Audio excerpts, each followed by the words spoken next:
Imagine this. You wake up every morning, ready to conquer the day, but by bedtime, you're scratching your head, wondering where all the time went. Sound familiar? Don't worry, we've all been there. Here's the good news. You don't need a total life makeover. Tiny habits can make a massive difference, the kind that transforms your life without turning it upside down. That's what James Clear's Atomic Habits is all about. Let me walk you through some of the best parts of the book, the parts that will make you nod your head and say, "That makes so much sense." The surprising power of atomic habits. Let me tell you something mind-blowing. Tiny habits are like seeds. Plant one today, take care of it, and over time, you'll have a forest. Clear says even a 1% improvement every day adds up. Imagine if you got 1% better at something, just one tiny thing, every single day. By the end of a year, you wouldn't just be better, you'd be 37 times better. Crazy, right? Here's a story to prove it. The British cycling team was pretty bad at winning. Then their coach, Dave Brailsford, decided to make small changes, adjusting bike seats, using better massage gels, even teaching riders how to wash their hands properly. Guess what? Those little tweaks turned them into Olympic gold medalists. Talk about the power of small changes.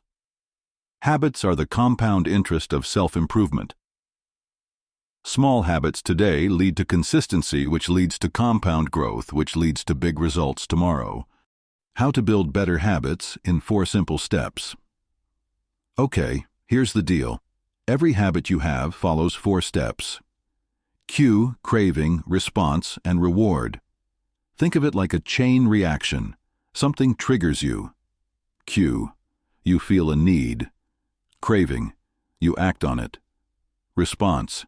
And you feel good. Reward.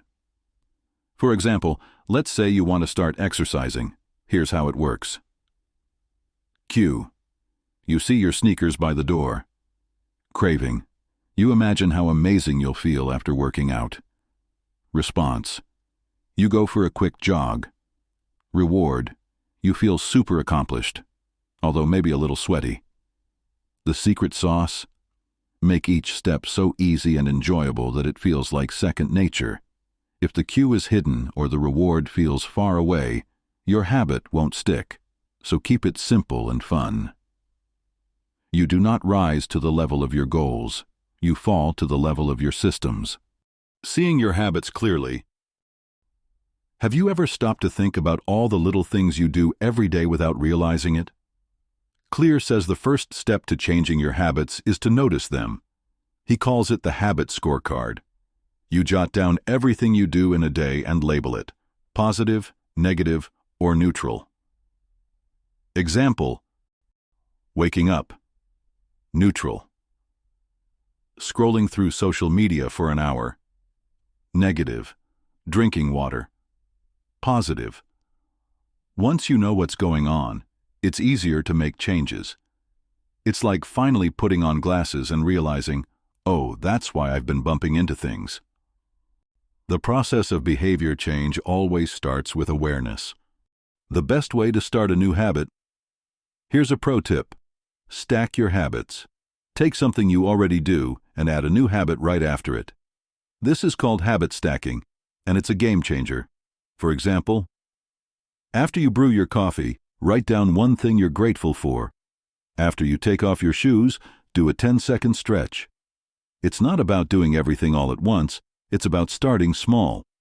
Even a quick stretch can lead to a daily routine of flexibility exercises. The point is to make it so easy you can't say no. Existing habit, brew coffee. New habit, write down gratitude.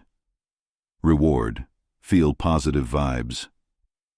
The key to building lasting habits is to join them with a routine you already have. Motivation is overrated. Environment often matters more.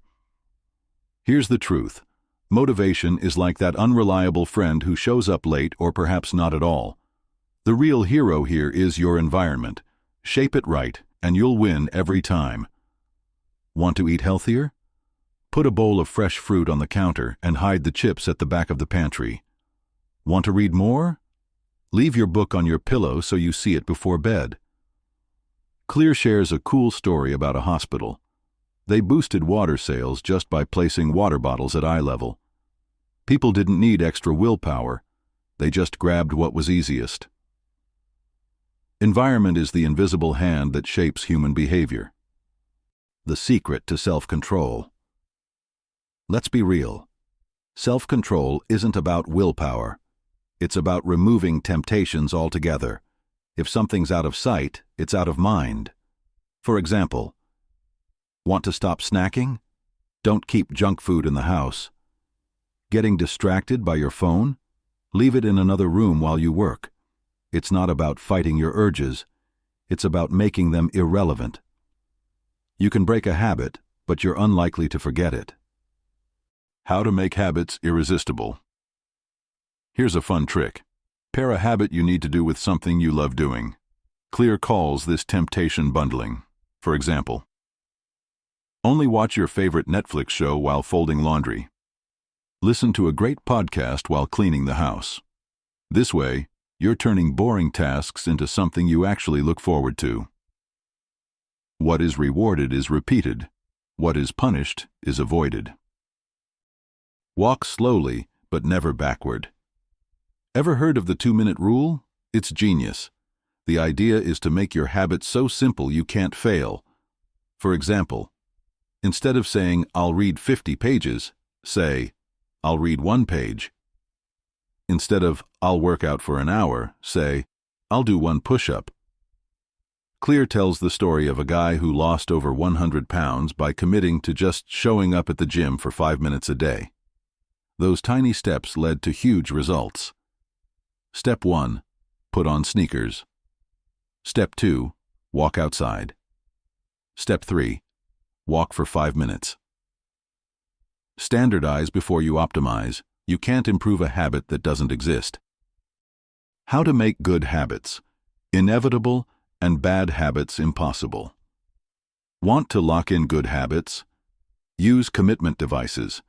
These are pre-decisions that make it easier to stick to your goals. For example, save money by setting up automatic transfers to your savings account. Stop binge-watching by setting a timer on your TV. Clear talks about Victor Hugo, who forced himself to finish writing The Hunchback of Notre Dame by locking away his clothes so he couldn't leave the house. Talk about commitment. Make it easy to do what's right and hard to do what's wrong.